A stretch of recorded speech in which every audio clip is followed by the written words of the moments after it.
Welcome to Schooling Around. Today, what's online with the schools, new test results, and the latest from the playgrounds.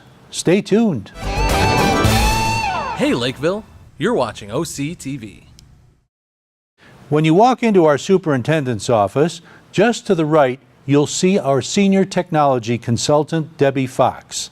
She is the go-to person for our district's online technology, and she's been at it for quite a while. If you've had kids in our district during the last few years, this is probably old news. If not, you'll probably be surprised at how thoroughly you can follow up on your kids' schoolwork. Okay, we're sitting here with Debbie Fox in the administration office.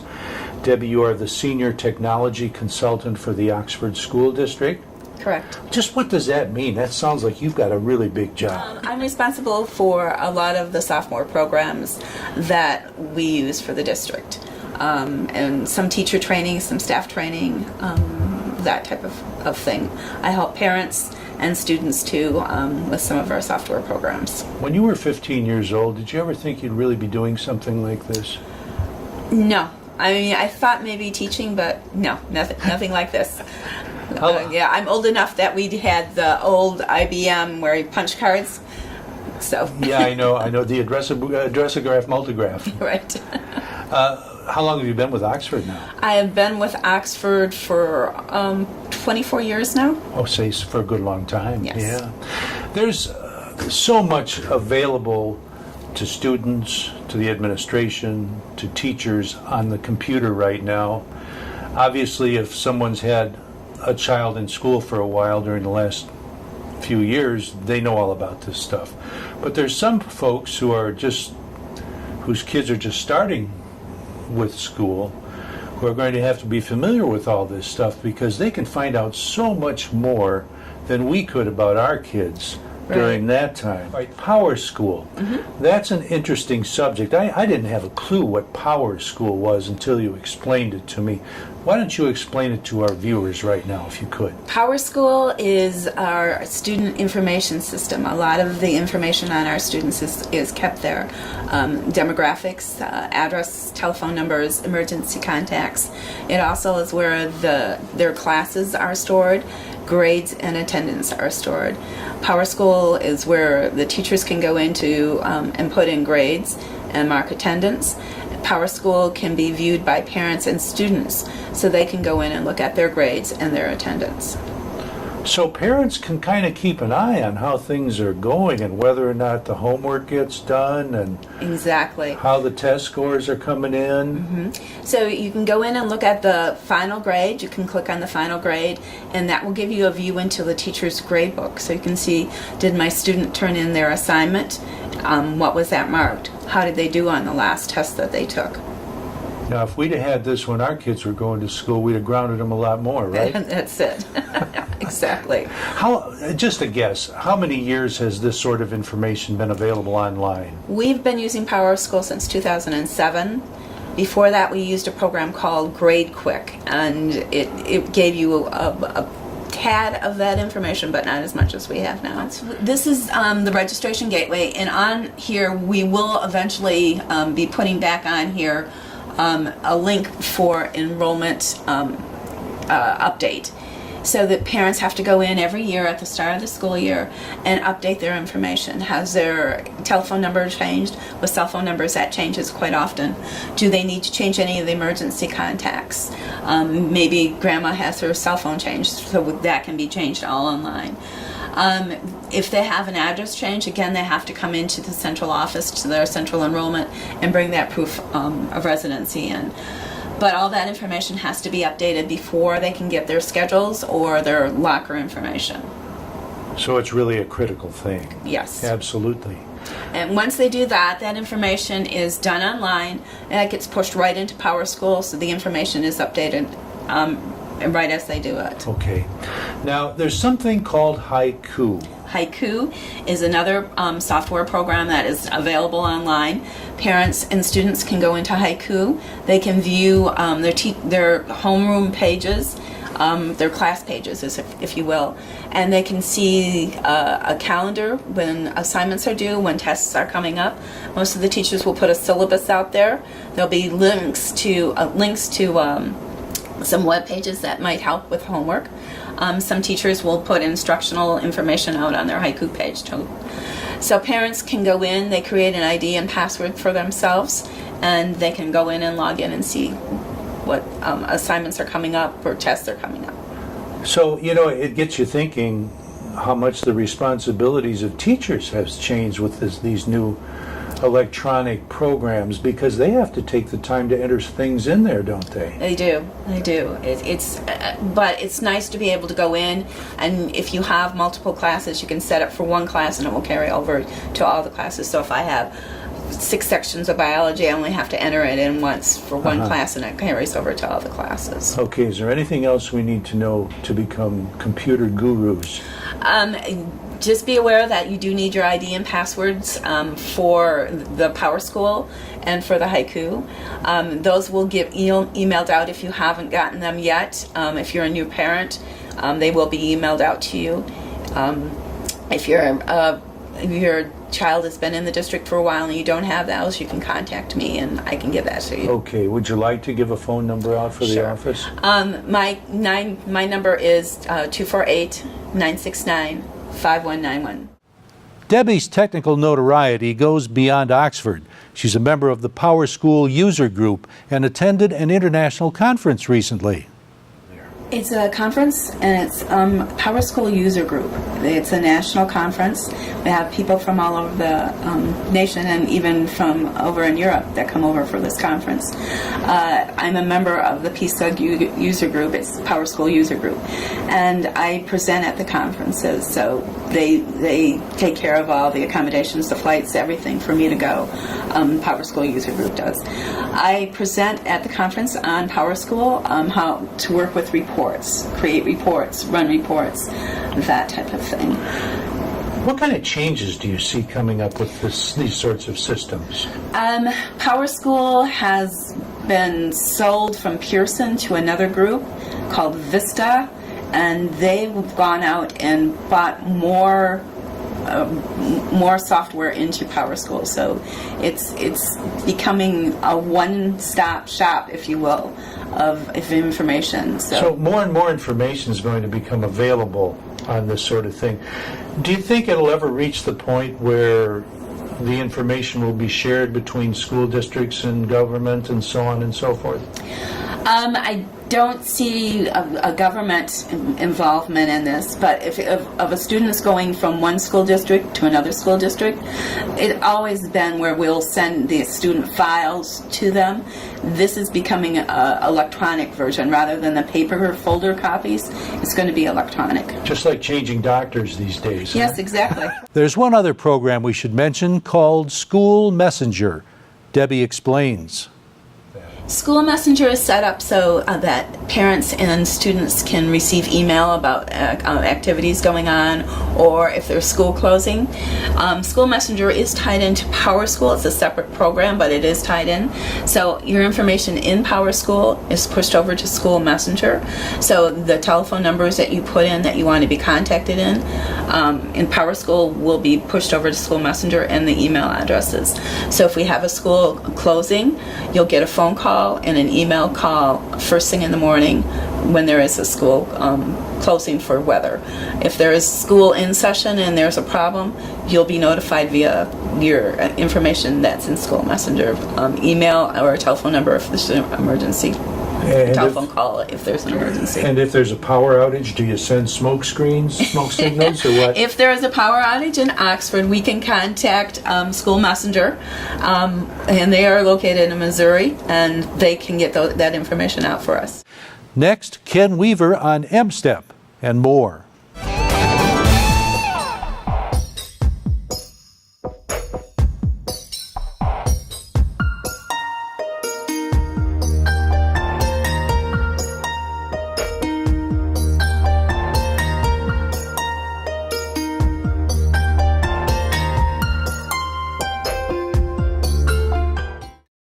Hey Leonard, you're watching OCTV.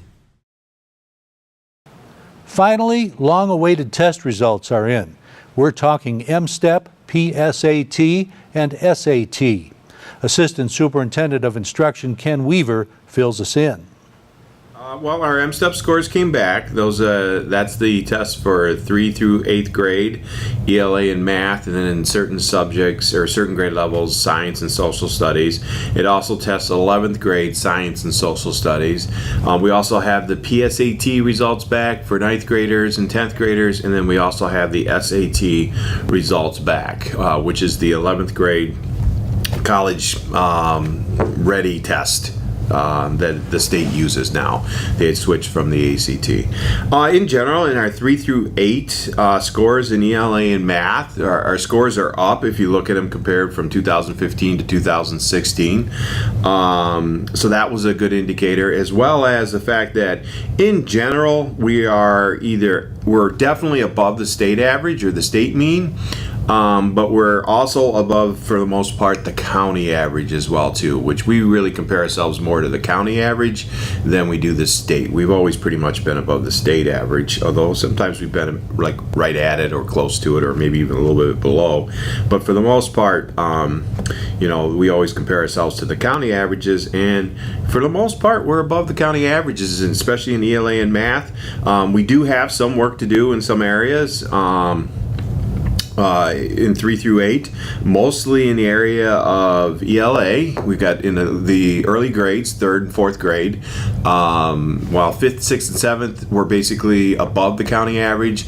In the 3rd and 4th grades right now we're below the county average, so that would be an area that we're really concentrating on. And matter of fact, this year we're putting in a new reading program. We've adopted the Lucy Calkins approach to teaching reading. If you may recall, we've already put in the Lucy Calkins approach to teaching writing, and so now we're putting in the reading, so hopefully that'll help, as well as the teachers. We've added extra interventionalists over the last 6 months, so we're starting to really try to concentrate on getting working on that reading piece with the kids. Was it a total surprise to you, or were you kind of expecting this? It wasn't a total surprise. You never know what exactly you're going to get, but as far as the 3rd and 4th grade results, no, it wasn't a complete shock. We have just started really trying to concentrate on really helping the struggling reader in the lower elementary. So I'm very pleased, though. You could see that there was a little bit of a boost, but not as much as what we had hoped. But it's only been a few months, quite honestly, right before the test. We didn't put the interventions and the interventionalists in place until probably November, December, January, and we took the test in March, April, May. So that's too short a time. Reading is probably the most labor-intensive subject to really improve. It's really done a lot of times one-on-one with very intensive interventions. So while math sometimes you can do more in a group setting, you can do more computer adaptive type stuff with them in math. Reading really only improves, one-on-one small group instruction. So, but we were overall very pleased. Science and social studies would be another area in 3rd grade through 8th grade that we would like to improve in as well too. We're slowly switching over to the NGSS standards, which is the next generation science standards, which is the new Michigan curriculum that was just adopted less than a year ago. So we're really starting to switch over there as well too. And then we've got some work to do in social studies to get the scores up where we're a little bit more happy. We're still above the state average, but we would like to be a little bit more above the county average. Science is really the one area I would say out of the two that probably needs a little bit more attention than even the social studies. Now at the secondary level, the results show that we've got a good bit of work to do at the high school level. Our high school SAT scores weren't as strong as what we would like. While we were above the state average, we were below the county average in most areas at the 11th grade level. And so that's an area that we really want to try to work on, especially the math. So that's another area that we're really going to work on. And we're actually, this summer, we started with the teachers working on the curriculum, trying to improve it. We're going to be looking at a new curriculum adoption as far as some materials. And so we got some really some neat things that we think will help out on the horizon. So we're really trying to work in that area as well too. And PSAT was a kind of a mixed bag. I believe one of the grade levels, the 10th grade level, we were quite a bit above the county averages, whereas 9th grade we were a little bit below the county averages. So we didn't really know what to expect there. That's a new test. So we use the results, start trying to figure out what we need to do, and see what we can do to improve. Now, I know MSTEP hasn't been around that long, and there was already some talk a while back of doing away with it and coming up with something else. Have you heard any more rumors in that regard? Yeah, we've heard some rumors in that, but now the push is going back the other way. There was a strong push last year to look at something different, but what we're now seeing is a real pushback the other way of saying, hey, listen, we just started with the MSTEP. To come up with some other measure at this point, you're gonna throw everything up into chaos basically again, and it's really hard to get anywhere if we keep changing the tests. So now after that big initial pushback as far as, hey, let's look at something different than the MSTEP, they're now going back the other way and saying, hey, maybe we need to stick with this a lot longer and give it a chance, iron out the glitches. They did a good job of getting the results back a lot quicker. We took the test in March, April, May basically, and we got the results back by the end of August. So that was a good thing. We're still waiting on a few reports like the item analysis reports, which are very important for us. That tells us how kids did on specific items tied into standards. So those are really important reports for us to kind of judge where we're at with the curriculum, and so we can fine tune and hone in on problem areas that we may see in the curriculum. Another new program designed to measure student progress is starting this year. SLO stands for Student Learning Objective. Ken explains. Acronym is SLO, S-L-O, and it's short for Student Learning Objectives. And a lot of states are doing it. Michigan is not new. It is one of the ways the law recognizes that teachers can measure student growth. As you may or may not know, in the state of Michigan, teachers are required, or school districts are required to measure the growth of a student, what they call student growth, which is how much they grew academically from point A, which is the beginning of the year, basically to the end of the year. And so we've chosen to do that through student learning objectives, which are basically through setting up a learning objective or a standard or a couple of standards that you're going to be focusing on at a certain time of the year, measuring them with a pre-assessment, and then measuring them with a post-assessment, and then looking at the difference in the two scores to see if the student grew and actually learned the material during that time. Now, the pre and the post assessment are not they're not the exact same test, but they cover the same content. So the teacher basically makes two tests over the same content that are similar in difficulty, is similar in depth of knowledge and rigor, and then they give the pre-assessment before they've taught, and then they give the post-assessment after they've taught it, and then they check and see how much the child has grown. Now, in between there, you hope that the teacher is using some formative assessment means and adjusting instruction and trying to differentiate instruction to make sure that they maximize the potential of each and every child in their classroom. Teachers are going to be learning about this year in the fall. First semester, learning how to do them, set them up, and then second semester they will actually do one second semester. Is this also a way to evaluate teachers?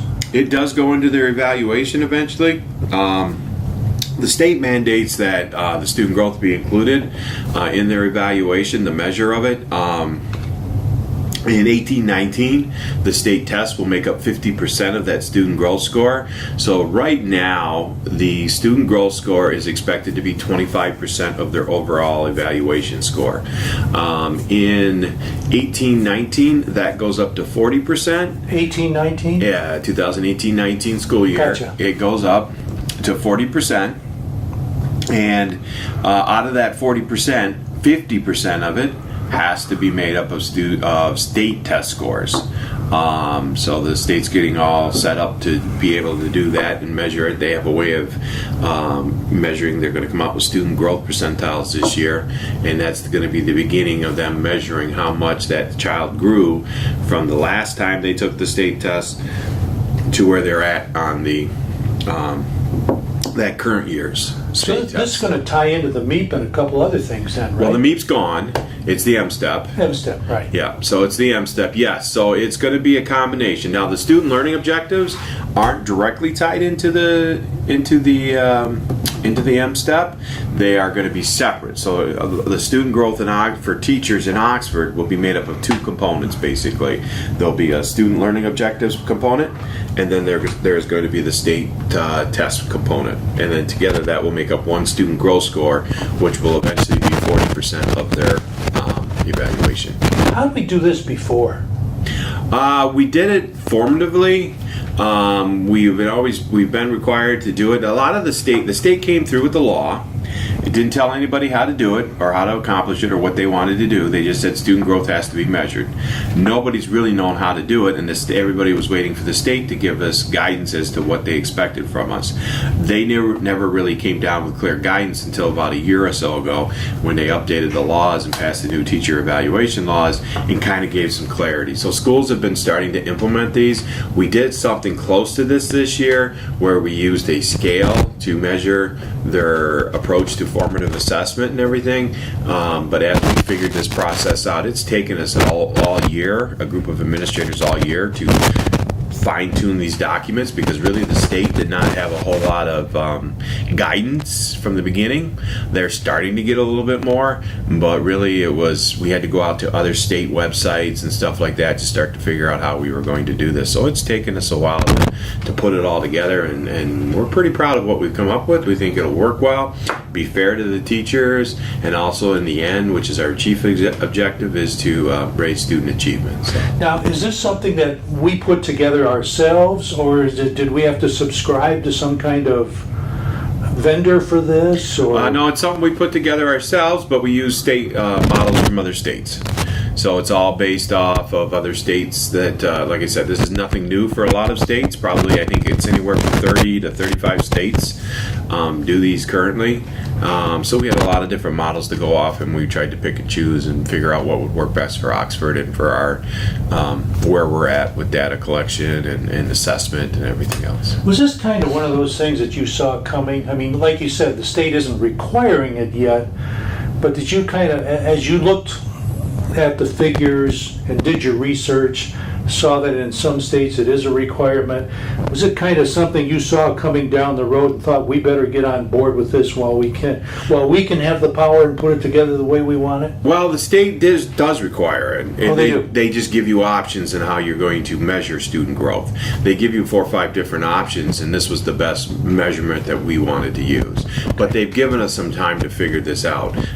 Schools are all along the continuum of trying to figure out how they're actually measuring student growth. Some are using tests like NWEA, but like NWEA will even tell you themselves, the company, that's not what they were intended for. That is an inappropriate use of their tests to measure student growth of students when they're and attribute it to a teacher. So this we're hoping is more of a direct measure where teachers feel they have more control, but yet it helps them become better teachers and better instructors of their children. So this is something we set up. It just took us a while to get there because of the fact that there really wasn't, even though the state said you will do this, they really didn't give any guidance, couldn't figure it out themselves necessarily, and even the guidance they gave us now, they just basically came up with like 4 or 5 alternatives. They didn't say, this is how you do it. And then the Michigan Department of Ed has now set up a website where you can go on and you can see a little bit more about student learning objectives and get some more information. But a lot of their stuff is basically links to other states and stuff. When you go to the voting booth in November, you'll see 2 proposals that are very important to our school district. Superintendent of Business and Finance, Sam Barna, has details. Well, there's going to be 2 proposals. One is going to be the true millage renewal, which is 17.8078 mills for non-homestead properties. That is currently the tax levy for non-homestead properties for Oxford Community Schools. And then there is going to be the restoration, which is the .1922 mils. And that .1922 is merely the difference between the 18 mils that the state is assuming we're levying versus what we really are levying, which is the 17.8078. So that renewal, again, is the 17.8078, and the restoration is the smaller .1922. So there'll be two proposals on the November ballot for the non-homestead operating millage for the school district for Oxford schools. Remember, these only apply to properties that are not owner-occupied homes. It is important that these pass to keep the great programs that we have in our schools now. We take a recess in just a moment. Canine Stray Rescue is Oxford's own local dog rescue. Call them at 248-628-0435 or go to their website dogsaver.org and click on the Canine Stray Rescue League link. Some important playground updates were made this summer. We checked in with our Chief of Maintenance, Tony Sarkins, over at Lakeville Elementary. Hey, we're here at Lakeville Elementary with Tony Sarkins. He's our Chief of Building Maintenance, et cetera, and so forth, right? Yes, Did thank I you. include everything? Director of Operations, yes. Thank you very much, John. A lot of big-time playground activity coming up this year. Yes, we do. And here's just one example of it at Lakeville as I turn around here and look at all the gear that's lined up and ready to be installed. Tell us what's going to happen here. This is going to be a community build here at Lakeville. We're going to be starting Friday morning, and we're going to be installing this. We've got an area out back that was prepped. We had some old playground equipment that was demoed and removed. And over the course of Friday and Saturday, we're going to put in new playground equipment for the kids for this coming year. And you've got you've enlisted some volunteer support to help you with this? Yeah, there was there's a community that's going to be involved. Actually, Parks and Rec is contributing to it too. In fact, I got a list of people that I want to kind of give some acknowledgement to here. Be my guest. First off, the way this was set up is the school was going to match for whatever they raised. They were going to match from the school district for what the parents raised, the parents group raised. So at this particular school, they raised over $10,000. So of course we matched. I was able to get the equipment for the school. I wanted to thank the school board and Tim Throne for making that decision to make this possible out here. PSC, that is the community group out here that is organizing and setting it up. I want to thank them. We have a playground committee at DA and OES that they're going to be putting in playground projects also, and I want to thank them. Parks and Rec is going to be involved in this. I want to thank Ron Davis. They're donating their Bobcat and Auger to help for the install. Birmingham Seal Coat, Ryan Austin is donating concrete for the project. I'd like to thank Miracle Midwest. They're the suppliers of the playground equipment, and Play Safe Services, their install group. They're going to be doing the projects over at DA and for OE. So, so this thing will kick off on Friday. We currently have some projects that are starting at DA and over at OE. They had a ribbon cutting for the Lakeville Playground. Barbara Massey is head of the parent group that raised the funds over there. So how long did it take you guys to put all this stuff together? Honestly, we started our fundraising back in March of last school year, and we finished it up the end of May. That was our goal, is to get it done in one quarter. And then we worked with the district to get our purchasing and everything together and set before the end of the school year. And then we recruited our volunteers starting the beginning of August. What kind of stuff did you do to raise the money? We had our 100 Club. We had a 100 Club where we asked our families to donate $100 to be acknowledged as part of the build in support for that. And we had over 30 families, part of our Lakeville community, that were 100 Club members. Wow. We also had a Penny Wars, which is the first time our school has ever done that, and we raised almost $2,000 just in penny wars, so that was huge for our school. And then we also got some community donations as well. Wow, that's great. And of course, thanks to the school district, they Yes. made a deal that said they would match funds. up to a Exactly. certain We amount, raised and almost $11,000 and they matched all of that. So we were able to get a brand new playground set and a new mulch and kind of improve our playground. well, congratulations. Thank you very much. A lot of really neat equipment at all of our elementaries now. That's it for this edition of Schooling Around. Thanks to Kyle Snage at the controls, Dan Weiss at the editing desk, and you for watching. This is Oxford Community Television, keeping it local.